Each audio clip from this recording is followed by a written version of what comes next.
All right, so these are the bolts I use for my headers. Even when I do like remanufactured motors here at my shop, or even if I put a junkyard motor in, I use these bolts for exhaust manifolds. Get them from AutoZone for like $12. They actually have them in the back too if they don't have them on the help section. But part number is 03413. That's what they're actually made for, exhaust manifold bolts for LS. They work great, and I recommend them.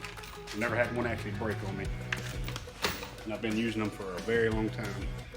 So that's what we're going to use to install them, as you can see. Not a bad bolt. Well, headers are on. I had to break the welder back out because I forgot to get the one out of the front here. But they are installed. Fit really nice. Speed Engineering headers, man. For the money, these are just 7/8 headers. They wasn't but 260 bucks. Straight from their website. They fit great. But I'm gonna go up and see what it looks like. Well, as you can see, they fit really good under here. The V-bands are looking nice. Like even the inside of these headers, I mean, they look really good. Got the cone. And they're not bad headers for the money. Fit a lot better than the Camaro headers I had. I'm getting rid of the differential, but they do work with four-wheel drive. So that's that. Guess we'll get the transmission in now. See, this is part of the plan that I had for the headers. This being a 6-liter Yukon Denali, 6-liter. So it comes true dual from the factory. It's got a big flange and a slip fit. I already have a cheap Amazon muffler on this thing. It sounds decent. But I'm gonna try to merge the headers right into the factory exhaust. I'm not very far from it. I mean, this is like sagging a little bit, but it should match up pretty close. That's why I didn't buy the actual Y pipe kit, because they don't make one for the 6-liter. So I'm just gonna adapt that and I'll be happy with it. Shouldn't be too far off. And if you're doing this swap in like a Tahoe or Yukon or something, this is the dipstick out of a 2500 HD truck. They fit good in these. Even though the 2500 HDs have like a body lift from the factory, these still fit really good. So if you want to, I can give you the part number for this. And all these parts are really cheap from the dealer. Rock Auto sells them really cheap. But there's the part number for the dipstick. This 100% fits. And then what I do with these transmission lines is, these are from a 2500 HD Silverado also, and it uses the right fittings for the transmission, and they're spread apart. What I normally do, I can show you better on this one.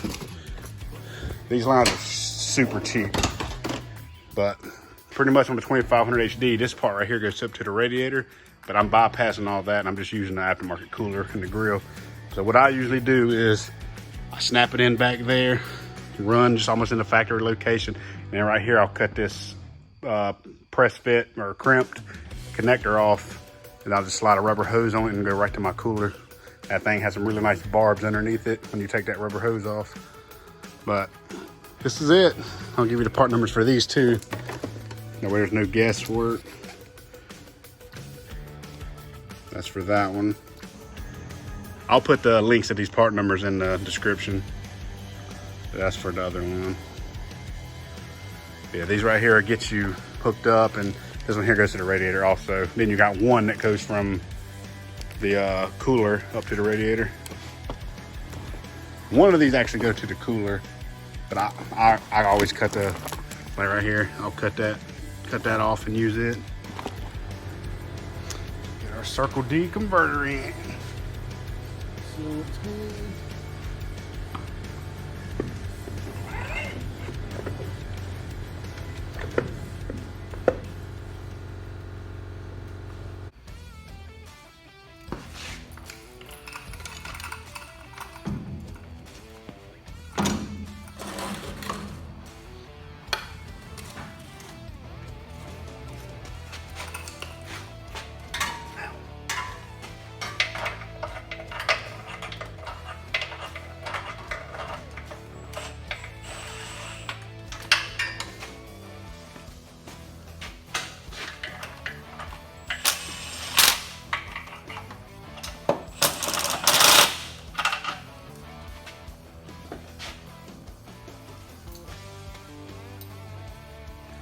Well, I got transmission in.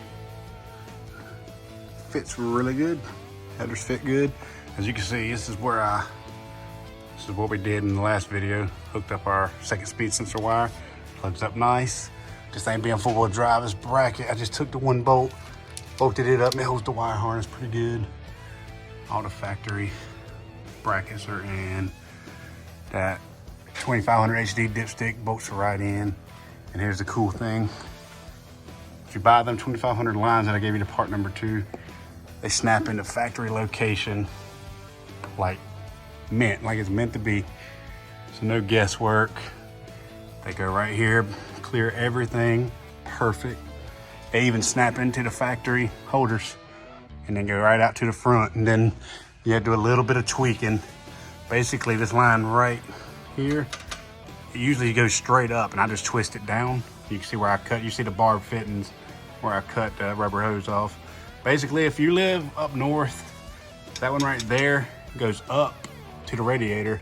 And if you want to keep your radiator to keep it warm in the winter time, but I'm gonna use aftermarket cooler, so I'm just gonna hook hoses straight to them, run them up to the cooler and be done with that. So, coming along pretty good.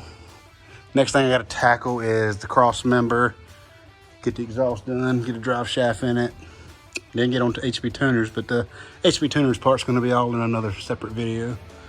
So I look forward to that. I think I might just wrap it up here, I'm not quite sure. Oh, one more thing.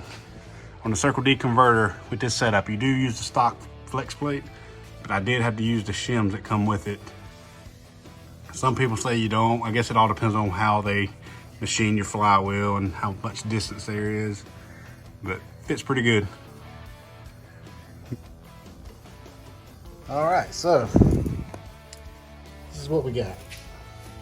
Got your lines that we showed you that snap right into the factory location. And what I meant earlier was this hose right here actually goes up towards the radiator. So what I do is I just angle it down so it will run straight out the top with the other line. This line doesn't need to be bent now. I did kind of tweak them just to get them off of this a little bit because they were kind of close, but got them all zip clad, got them double clamped. I use 11/32 line for this because it fits these barbs as factory to this really good. So basically them lines just come straight up through here, the factory hole. Well, actually they come through there, but there's a hole here that fits perfect. And slide the grill back in, you can't even tell it's there. Perfect. As you can see, it's in a different bay this time. It's in my little work bay. But I guess that's the end of the video. I'm gonna get on it probably this weekend. I'm gonna get the cross member done, get a dry shaft in it, get that figured out, and should be able to get this thing running. Transmission cooler's done, as you just seen. So appreciate you watching. Hope you stick around for the updates.